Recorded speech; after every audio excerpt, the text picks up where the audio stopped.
What's up guys, Coach Vic here. Now, regardless of what you're trying to accomplish, whether it be enhancement in your performance or aesthetic goals, an important warm-up is fundamental. The reason being is we want to stay healthy, but we also want to get the biggest bang for our buck in terms of what we're getting out of the exercises we perform. So dynamic warm-up is where you have to start if you want to accomplish that.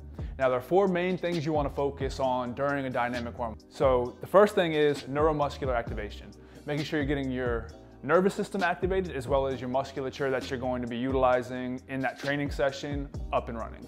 The second one is core temperature activation. So what we want to do is we want to elicit a response that helps promote efficiency in the workout. So by elevating the core temperature, getting the heart rate up and getting hot physically, it's going to actually help us get more out of the exercises that we perform.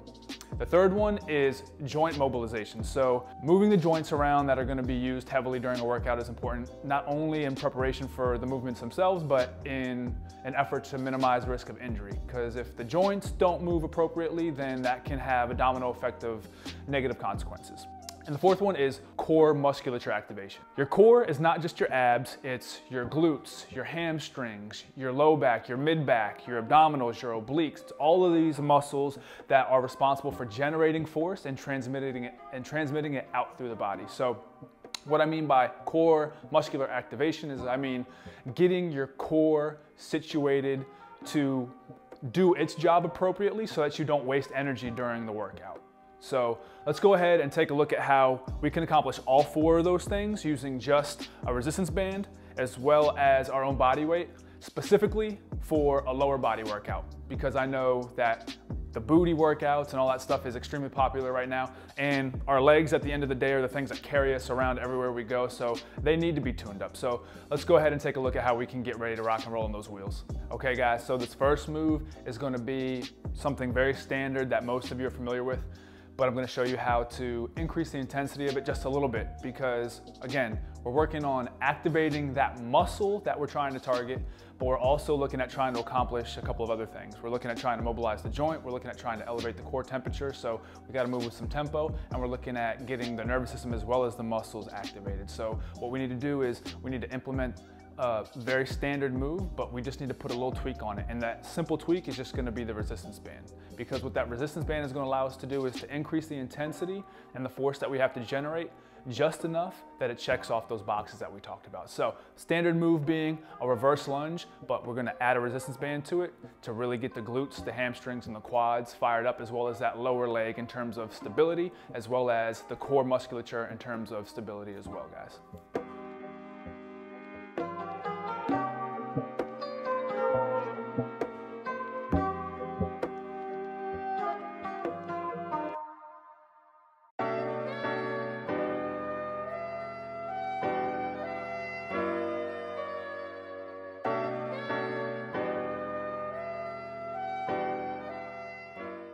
So in terms of that core musculature and stability, we have to think about the direction that we tend to work in. We tend to work forwards, backwards, up and down, which means we have to be very stable in that field of travel. What that means is we have to activate the muscles that are responsible for moving us side to side, as well as keeping us from moving side to side in order to really have efficiency with those linear movements. So what we're going to do now is we're going to do a very simple exercise, again utilizing a resistance band, to activate some of those muscles that are responsible for AB, abduction, so moving apart, and AD, adduction, bringing everything together, so that we can ultimately have more efficiency with things like traveling lunges, squats, or any other performance exercises that you might implement.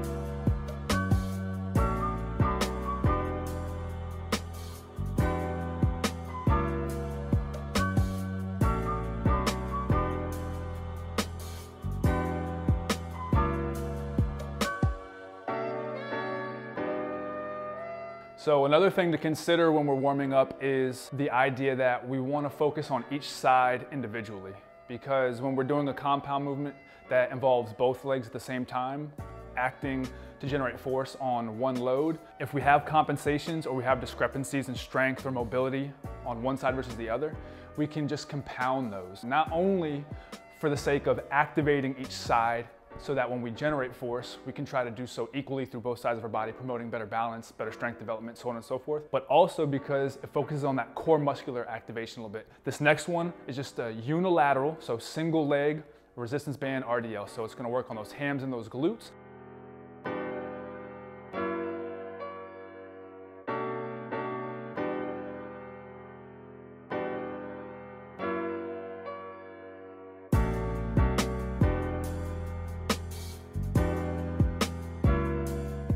One of the most common issues with frequent gym goers is knee pain or knee injury. And you'd be surprised at how much of that is related to just poor mobility in either the hip or the ankle. Because if you look at the way that your leg is set up, your ankle is supposed to be a joint that provides a lot of mobility. That's why it can move around so much.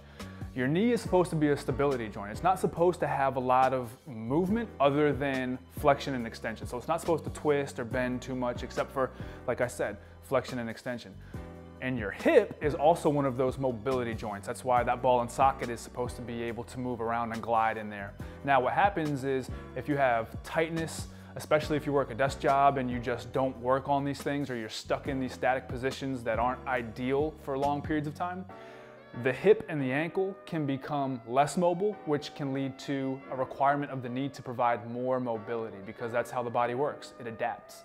So what we want to do real quick is we want to show you an excellent, very simple way to mobilize the hip before you go into any squatting or lunging, or especially if you're going into any explosive lower body movements, because again, although performance is important and goals are important, the bottom line is if you don't remain healthy, none of that other stuff matters. So in order to stay in the gym, we have to remain healthy and injury-free. So let's look at a very simple exercise to improve and to prepare the hip mobility for exercise on a lower body day.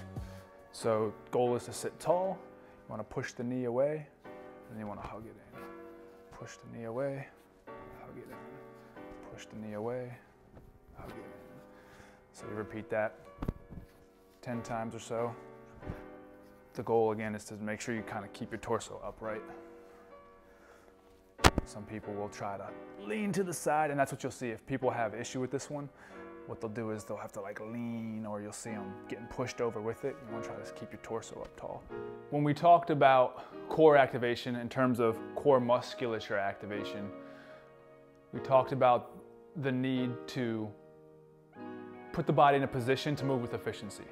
Now, the biggest or most common source of inefficiency, I would argue, is unwanted rotation when you're doing an exercise, because again, most exercises that most gym goers are performing are linear. They're forwards and backwards or up and down.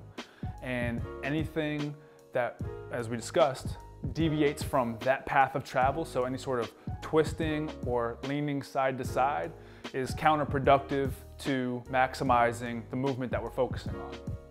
So in order to set the body up to move linearly, we also do need to activate those muscles that are responsible for either lateral flexion or rotation, because if those muscles are activated, they can also oppose the force in the opposite direction. So if I activate the muscles that are responsible for rotating me towards my right side, it also helps prevent rotation to my left side, and vice versa. So what we're going to do here is a very simple move that incorporates some rotation in an effort to activate the muscles responsible for rotation and anti-rotation, so that when we're moving forwards, backwards, up or down, we can do so with efficiency, and again, get the most out of the exercise.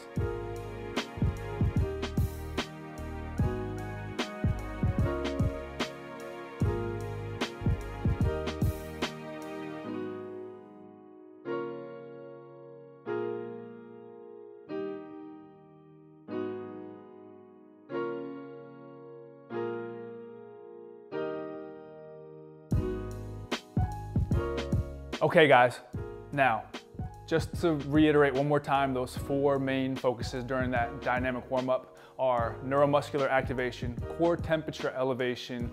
We're also looking at trying to activate the core musculature itself, and then we're also looking at joint mobilization. So in an effort to check all those boxes off, perform those exercises for sure on a lower body day, and that one about the core temperature activation and elevation, That's a really important one. So when you're doing this, I would suggest either doing these in a circuit fashion, or you can perform a couple sets at each, but just keep the tempo up a little bit, because you do, by the time you're done with it, want to be a little bit warm. So if you're the type of person that has trouble getting warm, I would say when you first come into the gym, make sure you have an extra layer on or something like that while you're performing your dynamic warm up. But at the end of the day, if you're doing the moves, you're gonna be way better off than if you're not doing them at all. So start simple, try a set at each, see how that feels, and just kind of grow with your ability. As you become more comfortable and more confident, incorporate them a little more intensely, change it up, mix it up, make it so it's a challenge and that it's an enjoyable part of your workout. That's the big thing, is a lot of people don't warm up because they don't enjoy warming up, or they don't see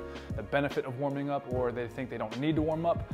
I think all of those are false. I think everybody needs to warm up. Everybody can enjoy a warm up, and it can be a very effective part of a workout. It can feel like a workout in and of itself. So I challenge you to try this.